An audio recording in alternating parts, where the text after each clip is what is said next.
Yeay, wayang tak. Hi guys, Assalamualaikum, welcome back to my channel bersama saya Suhaila Sela Jinela. Hai.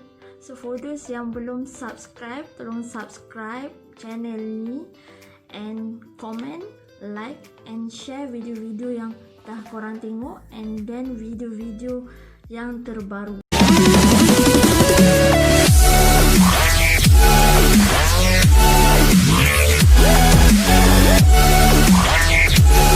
So for those yang dah lama tak tengok wayang kan, dekat lebih almost 3 bulan kan, betul tak? So aku harap aku akan sediakan 5 tips ataupun 5 guideline 5 peraturan yang khusus untuk sesiapa yang pergi ke panggung wayang, yang mana korang kena make sure korang kena buat benda ni, sebab ni adalah guideline daripada MOH, Kementerian Kesihatan. So pada mana-mana siapa yang nak tahu apa guideline tersebut, boleh follow video ini, boleh tengok video ini. So peraturan yang pertama adalah sebelum korang masuk kat panggung wayang, sebelum masuk dekat entrance setiap permis ataupun mana-mana panggung wayang lah, first thing adalah korang kena scan barcode lah. First thing yang korang perlu buat adalah korang kena scan suhu ataupun check suhu korang, temperature berapa. So seperti yang kita tahu, 37.5 dan ke atas tidak dibenarkan masuk di mana-mana permis, sama juga dengan panggung wayang. So korang tak boleh miss out these things. So contoh, kalau misalnya korang dah beli online tetapi waktu korang datang tu tiba-tiba temperature suhu korang naik, betul tak? Tiba-tiba jadi 37.6 ataupun 38 degree Celsius. So korang tidak dibenarkan masuk. Tetapi pihak panggung wayang dia akan bagi korang mungkin cool down dulu. Mungkin korang dah cepat-cepat nak berlari kan, so korang cool down dulu. So selepas berapa minit diorang akan check balik, and then kalau still lagi panas, korang kena refund balik. Contoh kalau misalnya korang beli tiket online, korang boleh refund tiket online tersebut. Tapi make sure first masuk korang memang kena scan korang punya temperature. Seperti yang korang tahu, tiada negotiation untuk check temperature. Kalau misalnya korang punya temperature memang panas, korang terpaksa memang tak boleh masuk dekat mana-mana permis, termasuklah panggung wayang. So janganlah nak cakap bolehlah masuk sikit, bolehlah, tak boleh. Sebab this is the serious case which is COVID-19. So benda ni memang korang kena alert, and then korang sendiri dah faham kan, sebab kita dah 3 bulan MCO sekarang, PKPP. So aku harap jangan menyusahkan lagi pihak silma. So yang kedua adalah e-barcode, which is lepas korang dah check suhu korang akan scan barcode, which is barcode My Sejahtera. So dia ada apps My Sejahtera, kat situ korang boleh register, and then bila sampai dekat permis ataupun panggung wayang, korang boleh terus scan, and then detail tu akan keluar.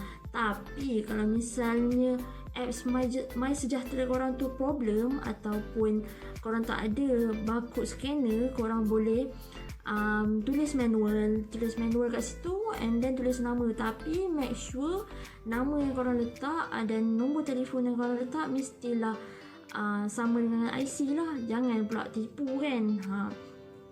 So yang ketiga adalah guideline yang korang kena patuhi, which is social distancing. Kat mana-mana pun tempat, kat mana-mana stesen ataupun korang pergi, which is dekat tiket counter, dekat kios, dekat tempat beli popcorn, juga dekat tempat nak masuk, tiket clearing point, dekat mana-mana kat situ still lagi ada social distancing, which is 1 meter apart. So nak tak nak korang kena biasakan untuk jaga jarak. Sebabnya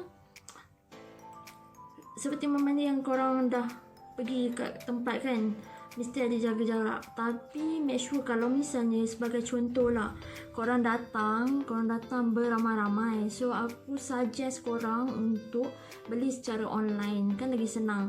Sebabnya dekat dalam hall nanti ataupun dekat dekat tempat bila korang masuk kat dalam hall, korang kena duduk, still lagi duduk asing-asing, which is berasingan satu-satu, ada gap antara satu kursi lah. So make sure korang beli je online, lagi senang. Sebabnya aku pasti, sebab semua mana-mana panggung wayang akan ada apps dia orang sendiri, tak kisah TGV ke, MBO ke, GSC ke, mana-mana akan ada apps. So senang, direct, korang terus beli dekat online, and then korang sampai dekat sana, just scan terus masuk dalam hall. Kan senang.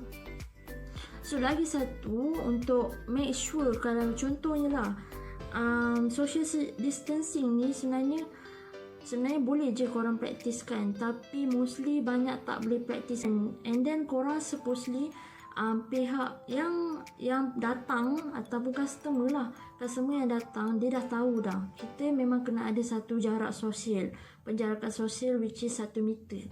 So yang selalu terjadi bila korang datang beli makanan, datang beramai-ramai, and then mengganggu lah kaunter yang sebelah, yang supposedly sepatutnya ada jarak 1 meter antara satu kaunter dengan satu kaunter, tetapi sebab korang dah kumpul ramai, so korang dah tak ada jarak dah kat situ. So customer yang prihatin, so saya harap lah kan, kita ni yang datang ke panggung wayang, make sure tolong jaga jarak sosial. So aku suggest korang seorang beli pun dah cukup. So korang yang seorang order, sebab sekarang kat mana-mana pun dah ada dah apa combo apa yang korang nak beli kan, korang dah tahu. So bila sampai sana, terus order mana yang korang nak, and then kalau misalnya banyak, korang boleh panggil kawan korang selepas dah bayar payment, dah ambil order, just panggil kawan korang and then ambil. Kan senang. So tak menyusahkan dua-dua belah pihak, betul tak? Simple. So tu adalah ketiga, which is social distancing. Sebelum aku nak beritahu, dekat dalam hall nanti pun sama seperti yang tadi aku cakap, still lagi ada social distancing dekat dalam hall. Tolong jadilah customer, ataupun kita ni kena jadilah customer yang prihatin, which is mana yang ada tanda pangkah adalah dilarang untuk duduk. Contohlah korang datang berkapal ataupun korang datang ramai-ramai, please follow social distancing. Duduklah dekat tempat yang dah korang pilih tu. Tak susah pun, bukannya lama sangat, setakat 2 jam ataupun paling lama pun cerita Hindustan 3 jam. So 3 jam je duduk asing-asing kan. So aku rasa tak worth it untuk korang melanggar peraturan tersebut. Just follow the rule, follow social distancing. Boleh? Okay. So yang keempat adalah kanak-kanak dan warga emas ataupun orang tua yang 60 tahun ke atas tidak dibenarkan sama sekali datang ke panggung wayang. Tapi ada berita gembira. Berita gembira tu berlaku pada 15 hari tu, 15 Julai 2020, yang mana SOP untuk pihak panggung wayang Pawagam telah digubal balik, yang mana kanak-kanak bawah 12 tahun ke atas dan orang-orang tua atau warga emas bawah atas 60 dan ke atas adalah tidak digalakkan. But then if you want to watch the movie, ataupun korang memang nak sangat kan, nak tengok kan, pihak sinema does not have a right to stop you. So dia orang tak ada hak untuk menghalang korang. So korang boleh tengok, tapi risiko di atas diri sendirilah. Sebabnya seperti yang korang tahu, warga emas ataupun yang atas 60 tahun dan ke atas, juga kanak-kanak 12 tahun ke bawah adalah individu yang mudah dijangkiti. So apa-apa di atas risiko korang, pihak panggung wayang atau pihak pawagam cuma melaksanakan tugas dengan memastikan korang menjaga social distancing dan juga sentiasa amalkan penggunaan sanitizer dan basuh tangan dengan secara kerap. So tu adalah yang keempat. So yang lain, SOP yang lain berkaitan dengan rating pun dah masih sama lagi, which is rating 18 tahun ke atas memang budak umur 17 tahun dan ke bawah tidak boleh masuk ya. Tolong, tidak boleh masuk. So adik-adik yang mana yang umur baru 16 tahun, 15 tahun nak tengok Train to Busan Peninsula, sila lupakan. Okay? Alright. So, yang terakhir, which is yang kelima, adalah selepas korang dah masuk ke panggung wayang ataupun masuk dalam hall, dah habis cerita, tak ada lagi nak duduk berkumpul-kumpul dekat foyer panggung wayang tu, nak duduk ramai-ramai. Tak ada. So, korang boleh terus keluar and then kembali kepada rumah masing-masing lah.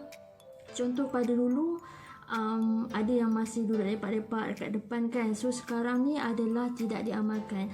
Lepas korang dah balik, korang dah pergi, dah habis movie, keluar daripada tempat permis panggung wayang, so korang boleh terus bergerak pulang. Tak boleh duduk berkumpul lagi. Itu sahaja yang orang kata sedikit perbezaan sebelum MCO di panggung wayang dengan selepas MCO di panggung wayang. So yang paling penting, penjagaan seperti pemakaian hand sanitizer, pemakaian mask masihlah lagi digalakkan. Sebabnya semua panggung wayang telah meletakkan banyak hand sanitizer dekat stesen ataupun di tempat-tempat yang boleh korang nampak, yang mana dekat tiket kaunter, dekat kios, dekat tempat membeli popcorn, ada diletakkan hand sanitizer. Korang boleh guna. Semua customer adalah digalakkan untuk guna, jangan tak guna. So itu saja yang aku nak share kat korang, 5 tips ataupun 5 guideline apabila korang ke panggung wayang. So siapa yang dah pergi boleh share kat komen macam mana, best ke tidak, apa korang punya pengalaman di panggung wayang yang dah korang tengok, and then cerita apa yang dah korang tengok. Sebab banyak promotion di mana-mana panggung wayang di Malaysia kan, untuk permulaan reopening panggung wayang. So boleh share ataupun komen dekat bawah video aku. So kalau misalnya ada penambahan, bolehlah juga nak komen juga. So sampai di sini saja video aku kali ini. So aku harap 5 tips ni korang boleh amalkan di panggung wayang. So kita kena jadi masyarakat yang prihatin. #kita jaga kita. So sampai di sini saja. Assalamualaikum warahmatullahi wabarakatuh. Jumpa di video yang akan datang. Bye bye.